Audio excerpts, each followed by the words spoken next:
दोस्तों अस्सलाम वालेकुम। दोस्तों आज तमाम ज़बरदस्त ऐं बेहतरीन तव्हांजी कहानी उम्मीद तव्हांखे पसंदि ईंदो ऐं हिन में तमामु बेहतरीन सबक आहे, उम्मीद तव्हांखे पसंदि ईंदो। दोस्तों हिकु हमरा हो ईअं वियो पिए जंगल जे तरफ़, त उते अचानक हिनखे शींहं मिलियो। त हिन शींहं जीअं ॾिठो त हिन हीउ पोयां भॻो, जीअं स्पीड में भॻो त शींहं बि हिन जे पुठियां आयो। त तेज़ी में भॼंदे भॼंदे अॻियां हू खूह हिनखे नज़र न आयो। पंहिंजे ख़ौफ़ में हिन जो तवजो पोयां शींहं जी तरफ़ हो, त हिन खूह में किरी पियो।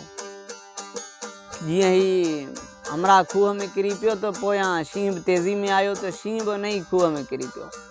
जीअं ही ॿई उन खूह में किरिया त उन खूह में अॻे रिछ हिकिड़ी मौजूदु आहे। त उन रिछ खां शींहं हाल हाल कई त ॾे ख़बर तोखे घणो हिते अरसो थियो। रिछ चयो त हिते मूंखे 2-3 ॾींहं थी विया, 2-3 ॾींहं मूंखे थी विया, मूंखे बुख बि इलाही तंग कयो आहे ऐं इलाही बेचैनी बि आहे, हाणे छा कयां। त शींहं चयो हाणे हीअं था कयूं, हाणे हिन हमरा खे पाण ॿई खाई कुझु वेलो टारींदासीं, पंहिंजो कुझु वक़्तु गुज़री वेंदो। त रिछ शींहं खे चयो न, हीउ इंसानु आहे, हिनखे कसम आहे थी पाण मतिलबु दिलिजाए ॾींदासीं त हीउ इंसानु दिमाग़ जे हिसाब सां अकुल में होशियारु आहे, हीउ पाण बि निकिरी ईंदो ऐं पाण खे बि कढंदो। ऐं जे हिनखे मारे छॾींदासीं पाण ॿई हिते मरी वेंदासीं, पंहिंजे लाइ केरु बि न ईंदो, न की पाण खे केरु कढंदो। हीउ इंसानु आहे, हिनखे हीउ पाण खे बि कढाए ईंदो कोशिशि करे ऐं पाण बि निकिरी ईंदो ऐं पाण पंहिंजे लाइ बि कुझु कंदो ऐं पाण ॿिन्ही खे कंदो, कढी वेंदो हितां।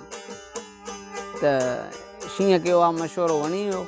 शींहं चयो ठीकु आहे, भला हुनखे ॿुधायूं कसम आहे थी त पंहिंजी दोस्ती हाणे पकी थी वई, हाणे कोशिशि कर, पका टल अहिड़ी का कर त तूं पाण बि निकिरी वञे, असांखे बि हितां कढ ऐं हाणे पंहिंजी दोस्ती आहे, इनशाअल्लाह तोखे को बि तकलीफ़ न ॾींदासीं ऐं असां मां ख़ौफ़ ख़तरो ख़तमु करे छॾ। जॾहिं हुनजो ख़ौफ़ ख़तरो ख़तमु थी वियो त पोइ हू पंहिंजे हिसाब सां माना अहिड़ो को अटकल टल सोचे हू पाण निकिरी वियो तक़रीबन शाम ताईं। पोइ वरी कोशिशि करे हुननि खे बि कढी छॾी। दोस्तों हिन में इहा ई सबक़ आहे त मतिलबु कहिड़े बि तकलीफ़ में आयो त उन तकलीफ़ खे मदे नज़र में रखी ॿिए खे मतिलबु ईअं न सोचियो त हाणे ॿिए खे तकलीफ़ ॾियां थो, हाणे कुझु वक़्तु मुंहिंजो गुज़री वेंदो या ॿिए खे का नुक़सानु रसायां, ईअं न आहे।